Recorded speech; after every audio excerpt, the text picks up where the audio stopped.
আজকে কাসেম সিদ্দিকী, আমাদের কাসেম ভাই, এই তো 6 মাস হলো দায়িত্ব এসছে ফুরফুরায়। 6 মাস এসে এই মুসাফিরখানাটা বন্ধ ছিল 3 বছর, এই কাসেম ভাই এসে চালু করলো। এই আপনার হসপিটাল 150 সিটের হসপিটাল বন্ধ ছিল 3 বছর 4 বছর, এই কাসেম ভাই গিয়ে তো হসপিটালটা চালু করলো। আজকে হসপিটালটা কি হয়েছে? 150 সিট মানে পারমিশন কে নিয়ে এসছে? আজকে ফুরফুরায়, এই ফুরফুরায় দাদা পীরের মসজিদটা, মসজিদের সামনে পিশাব পায়খানা 2017 থেকে বন্ধ পড়েছিল, খোঁজ নিয়ে দেখবেন। আজকে কে চালু করেছে? আজকে ভেঙে কাজ হচ্ছে সামনে দেখুন। 6 মাসে এসে ফুরফুরা শরীফের কাজ করছে, কে বলেছে কাজ হয়নি? এগুলো বলবেন না, বললে অনেক কিছু বলতে হবে, বলার পরে শেষ নেই, এক ধার দিয়ে বলতে থাকবো, এক ধার দিয়ে শেষ হবে না বলে। সেনাশিস চক্রবর্তী, আজকে আপনি চিন্তা করেন, আমাদের বিধায়ক, এই বিধায়কের পিছনে পড়ে গেল, এই বিধায়কের পিছনে পড়ে গেল। আপনি বলতে সেনাশিস চক্রবর্তীর নাম বলছেন, এবং সেনাশিস চক্রবর্তী একই সুইমিং পুল 3 বার উদ্বোধন করেছেন বলে। মূর্খ, এটা হয়? একটা আপনি দেখাতে পারবেন? দেখাতে পারবে? কাজ্জাবটা কেন বললাম আমি? কাজ্জাব কেন বলেছি? মিথ্যে কাজ্জাব কেন বললাম?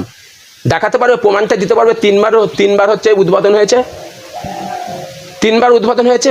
আপনি চিন্তা করেন, আপনাকে বলে দিচ্ছি, কোথায় 200 কিলোমিটার দূর শওকাত মোল্লার পিছনে পড়ে আছে, 200 কিলোমিটার দূর তার পিছনে পড়ে আছে।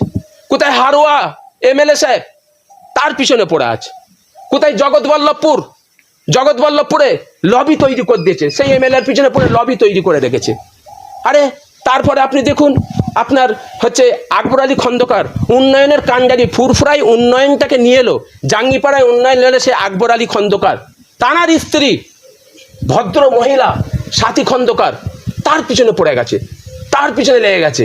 আজকে আমি বলতে গেলে কি বলবো, মেন ব্যাপার হচ্ছে কি জানেন, এইভাবে হচ্ছে যাকে বলা হয় এই এমএলএ দেখারে আপনার আলাদা প্রেশার ক্রিয়েট করে নিজের মুখেই তো বলে, এই বাড়ি গাড়ি কত টাকা, সোনার ব্যবসা থেকে শুরু করে, প্রমোটিং ব্যবসা থেকে শুরু করে, ইটের ব্যবসা থেকে শুরু করে, কি ব্যবসা নেই ওনার?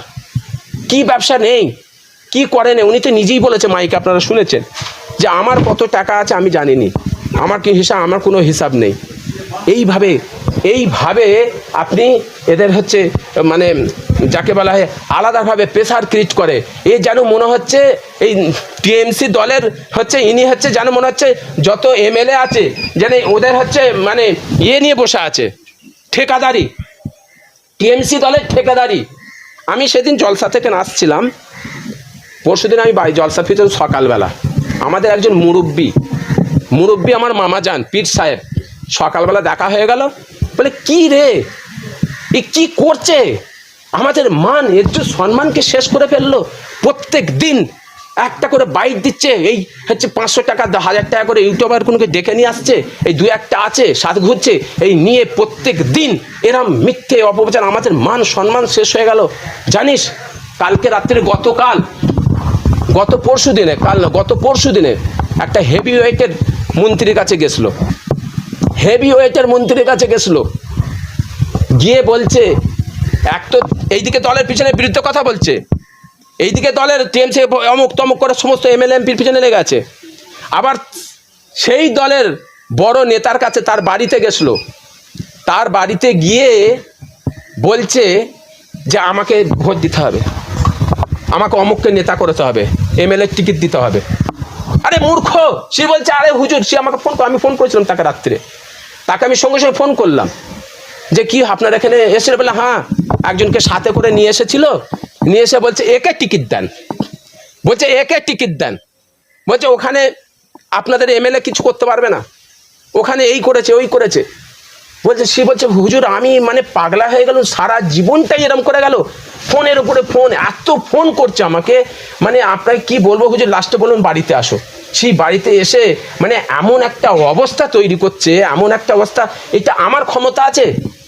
বলছে হুজুর আমি নিজেই টিকিট পাইনি, আমি নিজেই কি হবে, আমি নিজেই টেনশন আছে, এটা মুখ্যমন্ত্রীর দায়িত্ব, সে নিজে টিকিট দেয়, কাকে দেবে না দেবে তার ব্যাপার, আর আমাকে এসে বলছে একে টিকিট দেন।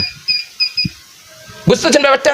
তার মানে কি মাথা কাজ করছে না, মাথাটা না হ্যাং হয়ে গেছে, বগলে করে নিয়ে করবে তো, বগলে করে নিয়ে এই সারা ফুরফুরাটাকে তো এইভাবে লুটে পুড়ে খেয়েছে, লুটে পড়ে। মানে এর আবার বলবো, প্রত্যেকটা আমার কাছে আছে, আমি এখনো মুখ খুলিনি, আসল মুখ খুলি সমস্ত।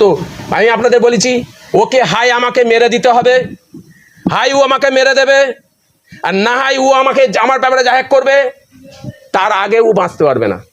কেন? আমি কিন্তু ওকে ওর প্রত্যেকটা জালিয়াতি একটার পর একটা মুখ খুলবো। আমি পার্ট 2 খুলিনি। আমি সেই মুজাদ্দেদে জামান দাদা পীরকে আমি জান থেকে বেশি ভালোবাসি। শুধু আমি নয়, ফুরফুরা শরীফের আমাদের সমস্ত পীর সাহেব পীরজাদা, যতই দরবারে পীর সাহেব পীরজাদা আছে, সকল জান থেকে সবাই মর্মান্ত, খুব দুঃখে আছে তারা সবাই।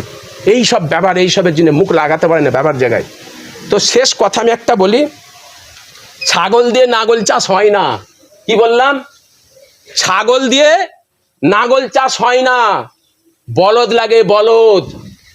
আমি তাই সাধারণত বলবো যে আপনারা টেনশন নেবেন না। এই কয়েকটা ছাগলগুলোকে নিয়ে হই হই করছে, এই ফেসবুক মিডিয়া হই হই করছে কয়েকটা ছাগলকে নিয়ে, এতে কাজ হবে না, এতে কাজ হবে না। আমি তাই বলে দেবো, জাঙ্গিপাড়ার মানুষ 2 হাত ভরে ভোট দেবে, 2 হাত ভরে। যারা আছে, আমি সিনাশিস চক্রবর্তীকে লক্ষ্য করে বলছি, জাঙ্গিপাড়ার মানুষ 2 হাত ভরে ভোট দেবে। আপনি চিন্তা করুন, ফুরফুরার যারা বিরোধী, খোঁজ নিয়ে দেখুন, ফুরফুরার বিরোধী যারা আছে ফুরফুরায়, সেই বিরোধীরাও সিনাশিস চক্রবর্তীকে উল্টোপাল্টা কথা বলে না। কোনো পীর সাহেব পীরজাদাকে যান, সমস্ত পীর সাহেব পীরজাদাকে যান, কোনো কেউ সিনাশিস চক্রবর্তীর কাছে খোঁজ ব্যাপারে বলে না। তাই আমি বলি, যা হাত ভরে দেবে। এবার কয়েকজনকে পয়সা দিয়ে আছে, চাটুগিরি করে, সে বলতে পারে। আমি তো বলাই আছে, কয়েকটা পীরজাদা পীর সাহেব আছে সাথে সাথে ঘুরে চাটুগিরি করে, ওর কাছে পাঠিয়ে দেই বল, ওইগুলোকে কান দেবেন না। তাই আমি একজন ফুরফুরার দরবার শরীফের পীর সাহেব, একজন হুজুর, এই ফুরফুরার মাতৃভূমি, ফুরফুরার মানুষ, আওলাদে রসুল। তাই আমি একটা কথা আমি বলতে পারি, আমি আমার ধর্মর জ্ঞান দিয়ে আমি একটাই জিনিস আপনাদের সোশ্যাল মিডিয়ার মাধ্যমে বলতে পারি, আল্লাহ যাকে তোলে, কারোর ক্ষমতা নেই তাকে রুকার। তাই আমি সমস্ত দলের নেতাদের যারা আছে, যারা সমাজের কাছে, সকলকে আমি বলবো, আপনারা কেউ চিন্তা করবেন না, আল্লাহ যদি আপনাকে তোলে, কেউ আপনার বদনাম করে উল্টোপাল্টা বলে কিছু করতে পারবে না।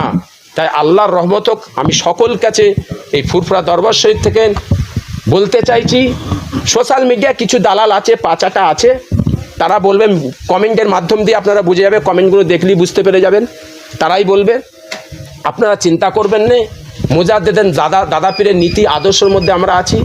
যারা আমার দাদা পীরের নসিহাত, তেনার একটা কথা, যারা সমাজের কাজ করবে, মানুষের পাশে থাকবে, তাদের পাশে আমাদের সকলকে থাকতে হবে। মানুষের পাশে যারা থাকবে, আমরা সকলে তাদের পাশে থাকবো।